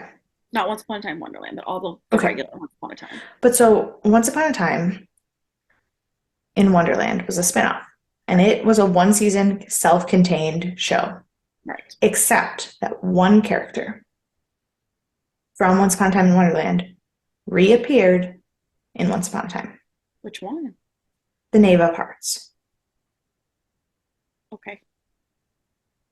And Interesting. then they teased why he was back from Wonderland. They randomly dropped him in Oz and showed that he had been traveling between the realms in many different ways. They resolved his storyline with Robin Hood. Mm-hmm. They kept hinting and hinting and hinting and then took the show in a totally different direction. And now he came back into the show. The first show hint of him coming back into the show was 2014. So 10 years later, I still do not forgive Adam and Eddie for never answering that question. I'm pissed. The show has been off the air for years. His re-entrance was a decade ago. I still do not forgive them for fucking that up so hard. I would hedge to bet that like you might could find some more Carlton Cuse like interviews and stuff, they go more into Okay. Dr. Phil's death. I'm gonna have to. If you were to email him, he might would email you back because he's I might just send him an email and be like, hey, from Death and Aliens. from the Death and Aliens, but I'll be like, hey, we do a podcast and we talked about your show. And I personally get really, really like, I hold grudges about plot holes that shouldn't be plot holes. So can you please tell me how Dr. Roberts died and why you teased him being dead without giving me an answer? Yes, and I think that is very valid. When I'm not half a bottle of wine deep, I will send that email. Love it. Perfect. Yeah, actually, it probably is the biggest plot hole. I just love Dylan, and that's why I chose That's that. fair. You know, last but not least, for the main awards, not the special, is the best acting moment. And you do get to go first in this one. Okay. And for this one, so this one was not Best Actor. Because in the past, we've done Best Actor and Best Actress, which is really hard because I think obviously it's Norma and Norman. Like, that's not really even a question. And it's also kind of hard to be like Best Actor and Worst Actor because, like, that's not fair. But there's a lot in the show that's really subtle and really good and just like best. And you have all these characters that are there forever. So, like, what is their best acting moment? And I had a really, really, really hard time with this. And I chose Dylan's last scene with Norman. Oh, my heart. I had so many options, especially Norma options that I could have gone with. But that I don't think I'm ever going to recover from that speech. And having seen of the people in the show, other than Freddie Highmore, Max Therio is the one that I have the most experience with his acting outside of this show. And that scene with the two of them was, I can't. Yeah. I also had a very hard time with this scene, I mean, with this option. And I really thought I was going to end up on a Vera Farmiga scene because Mm-hmm. I do have a lot of experience with her outside of this show. And she's, first of all, incredible at everything. Yeah. She's never bad at anything. No. Um, but I didn't end on a Norma scene. I did choose because it stuck with me and it hit me so hard in last week's Mm-hmm. episode. I picked the scene where Norman's driving in the car and reliving the very first episode as he's gone back 5 years, driving back home. That, Because yes. I'm getting chills now just thinking of that scene and like how well done it was. He looked crazy, and it was, and you think about because you can see from the videos that it's, you know, it's replaying the episodes from 5 years before, and he's now doing the same thing 5 years later, and he's able to keep that momentum going when he hasn't done it Yeah. in years. You know, like it's so incredible. It's so good, and it's it's the one that really like did me in. So, Fair. but I mean, I'll never say no to a Dylan scene winning, but you know, because I love him dearly, and I don't know Max Terrio from anything else. Like, so I need to watch. Is it Sil Team? Is that the one? SEAL Team is what I've been watching, yeah. Yeah, I need to watch. Also, isn't he's in one of those like he's in a couple of those like stupid teen movies when he was younger. Catch That Kid. Oh, I did see Catch That Kid. And the pacifier. The pacifier is the one that I was thinking of. See, I never saw The Pacifier. So he was in Catch That Kid, the pacifier, and Nancy Drew, all when he was like younger. The Nancy Drew with him. And then in House at the End of the Street. Which I haven't seen, but I can't wait because he's become a name in horror. Him and Olivia Cook and House at the End of the Street is from 2012, and it's him and Jennifer Lawrence. So good. It's gonna be on my list this year for, I don't know, maybe I'll do Halloween. Yeah, so now SEAL Team, and then he SEAL Team, he was a really, really good character. And then SEAL Team did this thing where it stopped being on CBS primetime and it's only on Paramount now. And it like was a weird thing that changed. Yeah. So he left the show to be on a regular CBS primetime show. And he's in a show called Fire County, which looks fantastic, but I haven't seen yet. Interesting. Before we get into our top three awards. Actually, I would like to throw in one surprise award that I didn't tell you about because I just thought of it. Oh my God. But I think it should go toward the end. So I'm just letting you know now that I'm going to throw that at you. So it'll be our top 4 awards. Okay. She's like, oh God. I don't know if I'm ready for this. I've had some wine now, but Me too. That's probably why I thought of it. probably true. I have some fun facts for you before we get into Yay! the finale of our show. Sorry, guys, this is a long episode. I told you it was going to be long last week. DNAs are always long. Yeah. And also forgive me if I've said these fun facts before because we have been doing this for a year, and it is very possible at some point I've mentioned it before. But I don't remember it, so you probably also don't remember it. That's where I'm going. So. Perfect. Timothée Chalamet auditioned to play Norman, Ew. but he based it off of. So he watched the original film, 1960, with Anthony Perkins, and then he watched American Psycho. And Oh, I've heard this. I've heard this where he thought he did his audition based off of Christian Bale in American Psycho, which is not the same fucking character at all. I read that earlier today, and I was like, I don't think I've ever heard this. I don't know if I've just forgotten. No, I know you didn't tell me that. I read it on something else totally random very recently and was like, that's incorrect. It was so funny. I read that earlier and I laughed for like 10 minutes. I know, you know what? I read it I was looking at something about Timothée Chalamet because I was talking about the girls from Little Women.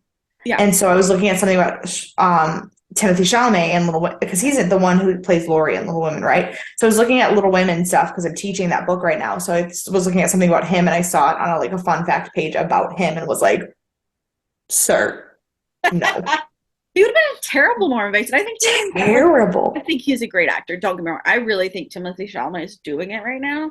But like, see, I do, except for the first thing I saw him in was Lady Bird, and I fucking hated him in that movie. That's fair because it's also the first thing I saw him in, and I didn't care for him in that. But I loved Lady Bird. Oh no, I love Lady Bird. I think it's a fantastic movie. And I agree, he didn't do much in that. No. And it wasn't like I hated his character because I did hate his character, but I didn't like him in it either. And then I've seen him in about 75 other things or something. See, I think my problem is I still haven't seen him in anything else. I've just seen everybody talking about him on the internet. I've seen him in more, and he's done better. Okay. Bill Ballas, who is one of the, I think, producers of the show, has cystic fibrosis, and that was the inspiration for Emma having cystic fibrosis in the show. 10 out of 10. 10 out of 10, right? Freddie Highmore was born the same year that Anthony Perkins died. So it was just his soul. Like, it was the same soul. Got it. Yes. It was 92, so who knows? He may have come into one of us instead. Freddie Highmore's birthday is in June, I think, right? I think so. Somewhere right in the middle of us. Yeah, I don't know what day Anthony Perkins died. That's a good thing to know. I was gonna say, yeah, when did Anthony? Because maybe it's me. Perkins. Anthony Perkins. Oh, September 12th. Oh. And Freddie Highmore. Freddie Highmore. Birthday is February. So no, most likely it was me who got it. Yeah, so if Anthony Perkins is in any of the three of our souls, it's yours. Yeah, absolutely. Probably so. That feels accurate. I was gonna say Freddie Highmore's older than me. Yeah, but not but literally by a month. So it's yeah, exactly. So we know how Nestor Carbonell and Freddie Highmore and all of them directed episodes. Vera Farmiga was also offered the chance to direct an episode, and she chose not to because she said the director doesn't get to have the final cut in this show. And so she passed up the chance to direct. Because she knows the editors are the fucking boss. Absolutely. This I know we've talked about a lot of different adaptations, somewhere Norman dies, somewhere he doesn't, somewhere Yeah. there's other people involved. Yeah, yeah, yeah. There is a character called Emma who plays Norma's sister in a couple of the versions. I hate that. Um, but this is the first adaptation where Norman has a sibling. Okay. That's fun. White Pine Bay, while kind of a made up place, they believe was named after, well, I mean, was actually modeled after Murder Mountain, which is north of San Francisco, because there was a town that had an illegal drug ring, essentially, with really corrupt police and stuff, and it pretty much was modeled the same as White Pine Bay. So they assume that that's where it was based off of. Um, the reason Nicola Pelt Beckham, who plays Bradley, Yeah. appeared in season two less than she did in season one was not necessarily just for storyline, but because she was filming Transformers: Age of Extinction. Oh, fuck. Yeah. Yeah. Um, so Nestor Carbonell in an interview let us know that season one was only meant to have 6 episodes. That's why Shelby's arc ended in episode 6. But they liked it so much that they just extended it to a full 10. Hi. Another Nicola Peltz Beckham fun fact: her dad owns Snapple. Fantastic. That um, it was the show. One of the producers of the show was Mark Wolper, Yeah. who his dad was the producer for the 1971 Willy Wonka show, and Freddie Highmore ended up being in the Charlie and the Chocolate Factory show. So it was like a weird little Fantastic. triangle they have going. I love that. And last, but certainly not least. Oh, nope, I have 2 more. So, all the credits when they have the actors and actresses' names pop up, all have one letter that's the neon blue, just like the. Yeah. And then, last but certainly not least, in the show, Norma dies on December 20th, which is the same day that the entirety of Psycho 1960 took place. So, What you're saying is instead of getting married on December 22nd, I should move my wedding to the 20th. yes, correct. Okay, cool. Would also be more convenient for me. So, Guys, don't worry, I'm not getting married. It's fine. Um, she's lying, but fine. I just want to win. Oh, So yeah, I know. We'll get there. Don't worry. So what is your surprise category that you're about to my throw? surprise category is gonna go after the next 2, but before the final. Okay, fine. You're really throwing off my groove. I'm so sorry, but once I tell you what it is, it will make sense. Why it goes where it goes. Okay, I'll give you this one. So, who on earth? And I'm gonna let you answer these questions first because I'm ruining everything. because you're ruining everything. Yes. Um, who would you ultimately like to punch in the face? Oh, punch in the face first. Okay. Norman.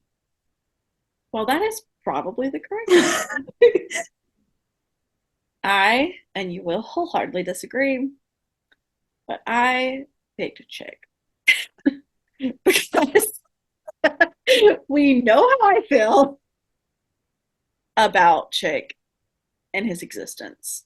And while obviously, I didn't disapprove of him as a character because I didn't pick him as worst character or nonsense, but I would like to punch him in the face That's at fair. least 3 times. It's fair. Yeah. So, who is your ultimate MVP for this They series? ask me this first, and that's why my face is this color. I know who you're gonna pick. I wonder if it would not be Alex fucking Romero. I mean, I mean, I feel like this is like kind of a giveaway on both sides. Like everyone knows who we're gonna pick. I'm gonna pick Alex and you're gonna pick Dylan. It doesn't matter. Of course, of course. We're just here for the festivities. We're just finishing up our script. But of course I'm gonna pick Dylan because I mean, I feel like in Dead Like Me, I picked Mason at the end. So I mean, look, If you could pick And Jason in this series, I think you would. But like, you just can't. You're too easy to read in your MVPs. yeah, I mean, not that I'm not, but like, right. All right. Now, the Magical Mystery Award that I'm oh just boy. springing on you. We talk a lot on the DNA Awards about things that we like about like TV in general and like actors and costumes and special effects and writing and directing. But at the end of the day, this is a horror and sci-fi podcast. And so I think we need to give an award for the best iconic horror moment in the series. My gosh, easy, done. Yeah. I didn't think you'd have a hard time with that, but I realized like I looked through all of our awards and I was like, we don't fucking talk about horror and sci-fi like at all. That's So very, that's very fair. so I think the surprise super secret surprise award that's not really a surprise because it's really what the show's about. What is the most iconic horror moment in the show? Sure. What'd you pick? I picked the moment where he doesn't kill Marion in the shower. That's a great one. Alternatively, I picked where he kills Sam Loomis in the shower because that is the iconic scene from Psycho. Yeah, yeah. No, but I think but the suspense buildup, like if you like look at the literary definition of elements of horror, Yeah. suspense is the most important. No, absolutely. And I would And punch that you in the face who disagrees because that is and that. that moment where I was so sure she was gonna die, and then in 13 seconds my entire worldview changed. um, That is iconic horror to me. that is. And I picked a remake of the iconic horror scene that we're used to. Yeah, So yeah, yeah. I think they both are very bad. I mean, I loved the scene with Marion. Don't get me loved it. To be honest, the juxtaposition of that scene with the two scenes that we just picked, the scene with Marion and the scene with Sam, those two together, if the whole show had been a flop, those two scenes still would have been worth it. Absolutely. Absolutely. Even though we did not mention them anywhere else in this episode. But yes, because that's the horror The show element. was that good. The show was that good that we didn't need to. But in terms of true horror and like true psychological thriller, that episode was the one. That was absolutely no question. So now that we've made it to the end, what, who, how, when are you giving your double helix to? Now, I think my double helix is very often just a person. Sure. And I'm the one who's like, the double helix can be literally anything. Like, it doesn't have to fit into a category that makes any sense. Like, that's the point. The double helix is what from the show is the most important thing you got from the show. And for the first time, I am picking something that is not a person, place, Okay. or thing, really. Oh, I'm so excited.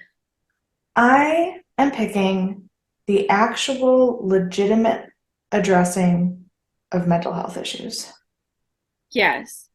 Great choice. Excellent choice. Because the way that they discuss Norman, not as being crazy, not as being a serial killer, but as being, and granted, there are some people who deal with it better than others because that's life, but the actual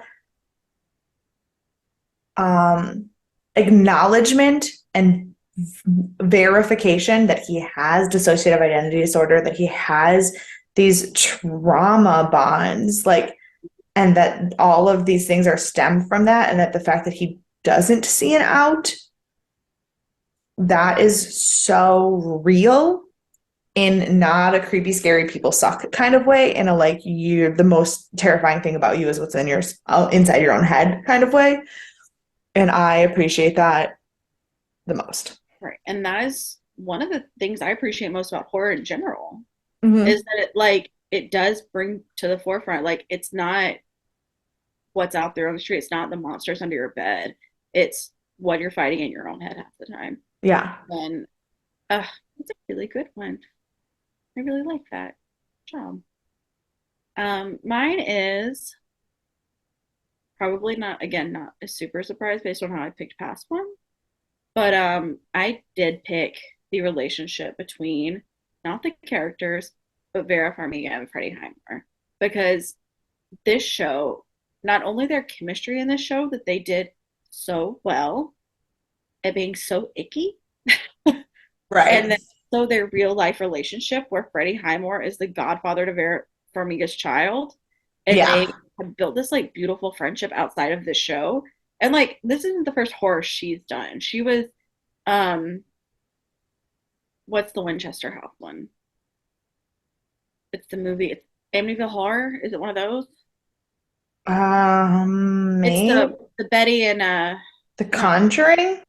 the Conjuring franchise. She's She in the was in, Con. wait, she was in The Orphan? Sorry, I'm looking at her thing now. She was, yeah. Who was she? Was she the She was the mom? mom, yeah. God, that's my But like, favorite. so she's been in these other things that have these like very particular relationships. But Freddie and Vera, like, Yeah. have found this special bond that doesn't seem to exist anywhere else. And I just think that's so beautiful. And I think those are the type of things that can be built out of bonding over horror. Simple. Yeah. But like I really love that something so crazy and so insane and so intense and it's so traditional. I mean, looking at Psycho as being one of the classics, you can build this like beautiful relationship out of a friendship. Right. So I picked their friendship. I love that. Thank you. Um, yeah, so we did it. We made it through 50 episodes of Bates Motel. We loved Mm-hmm. like 99.8% of them, probably. I would Yep. say it's one of the best thriller shows I've ever seen, especially lasting for 5 seasons. That is unheard of for like a continued Yeah. series.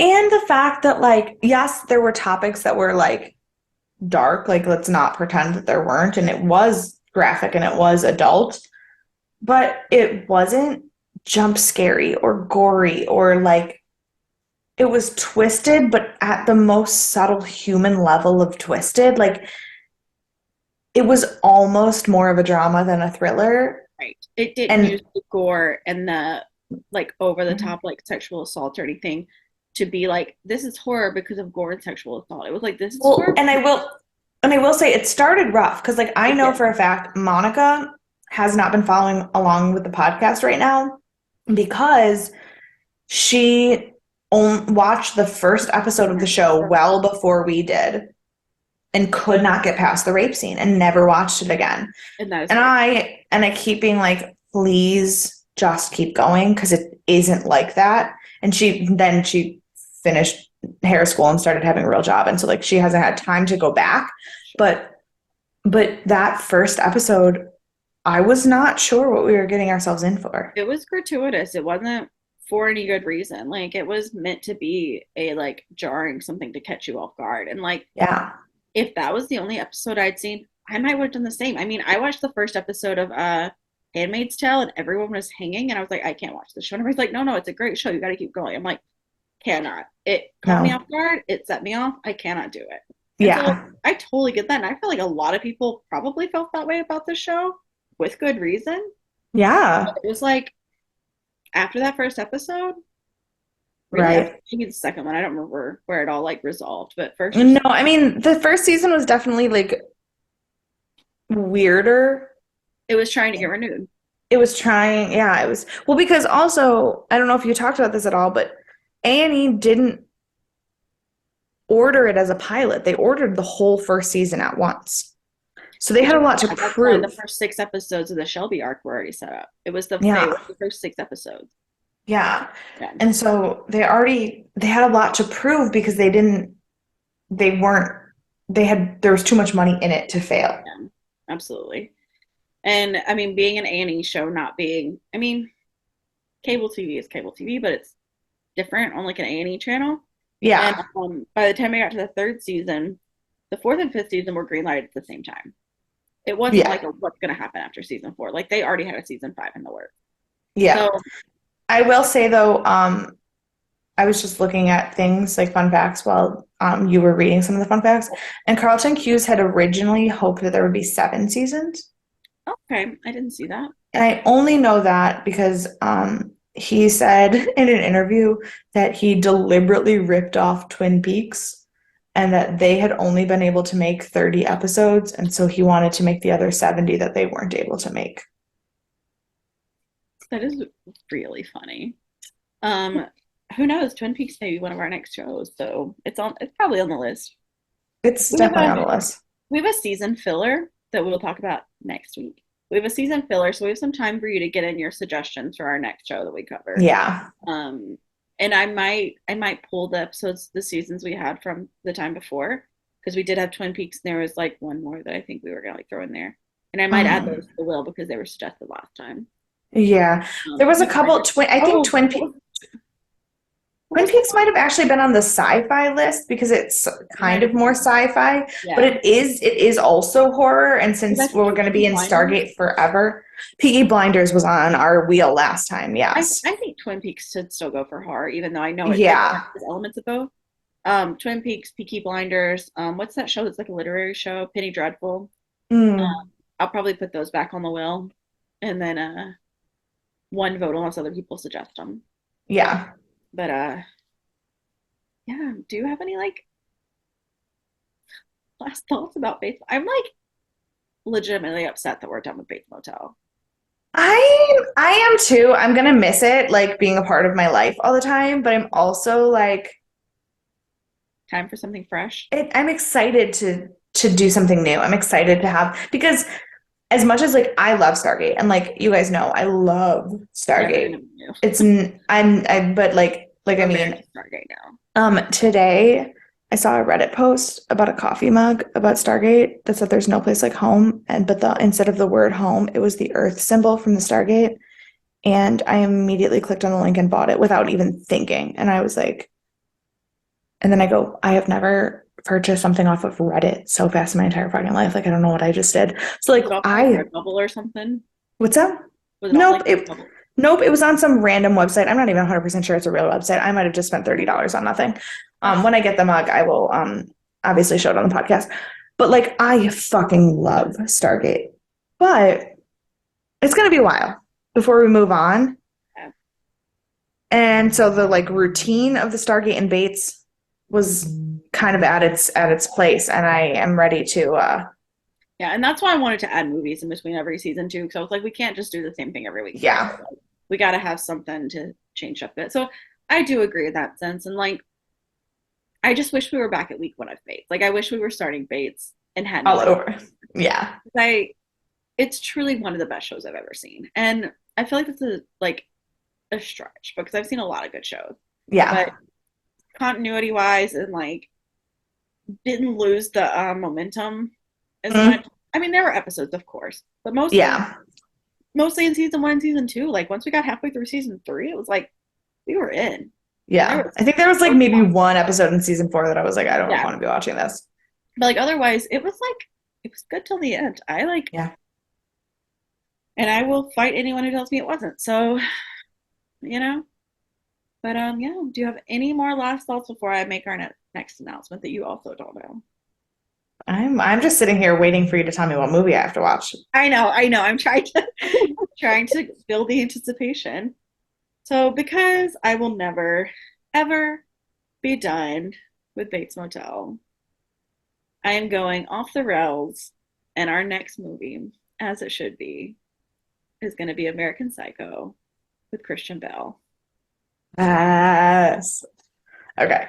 which is a movie I've seen before, but I haven't watched it in probably, I know that's the thing. I haven't seen it in so long. I cannot wait to rewatch it with yeah, like a totally different mindset.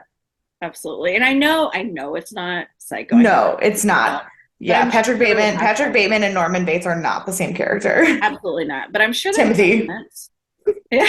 Yes, Timothy Chalamet, we're talking to you. Um, but I think it's going to be a really good one. I know it's a fan fave. I know a lot of people love the movie. Hmm. It's And then we can talk about the musical. which I haven't seen, but I'm aware it Me exists. either, but like it's Sure, I can fine. talk about it vaguely. We only talk about anything vaguely. That's true. That's true. Yeah, so next week we're gonna be doing American Psycho. I did not even look up where you could watch it. I feel like it was a Hulu or a Netflix. Mm. I feel like it was Netflix. American Psycho. I was thinking of the musical. Oh, it's on Pluto TV. Shocker. So just move into Pluto TV, watch Yeah. Stargate, watch American Psycho. The what are they called? Commercials. Ads. The commercials are gonna suck. They always do. Just bear with us. Or Um, you can rent it anywhere, Amazon, Apple TV, Google sure, Play, whatever, all of the things. sure. I probably will. To be fair, I'll probably rent it off Amazon, but I won't, but that's you can fine. save your $4. It's totally fine. But please, please stay tuned because I also have a really big announcement for what our season filler is going to be at the end of American Psycho. And you are not going to want to miss this because it has been asked for a very long time. Like, Hmm. how long has the show been going now? 3 years? 3 years, yeah. It has been asked for 3 years, and it is gonna rock some socks. Yeah. And but of course, always join us for our season, mid-season, season episode 10, right? For sci-fi, Episode 10. Yeah. So, no, roughly 9. mid-season. Episode 9, No, we actually. We're just not did even. 9. Was it? Demons was 8. We just did 9. Oh, yeah, yeah, yeah. What's Rose Engagement was 9. Yep, you're right. No, but there's 22. So, Oh, and we're somewhere in we're roughly season. in the middle of season 3 of Stargate. And it only gets better from here, folks, because Correct. we Correct. checked. So, As we checked. but yeah, so come back for Stargate and come back for American Psycho and come back for your big announcement next week. And we love you guys. Thank you for coming to the DNA Awards. If you If have you have, feelings, yeah, if you have feelings about our awards, if you have suggestions for the next horror show that we watch now that Bates is over, please, please, please, please, please send it. and you can do that by emailing us at deathandaliens@gmail.com. You can find us on all the social medias, which we will post a poll closer to time for TV show suggestions at Hmm. Death and Aliens. You can find me personally at CE Cloud 13. And you can follow me everywhere at EMKAY_superstar. And if you have anything mean to say about Dylan or Alex, you don't. So Correct. we'll see you next week. Bye. Bye.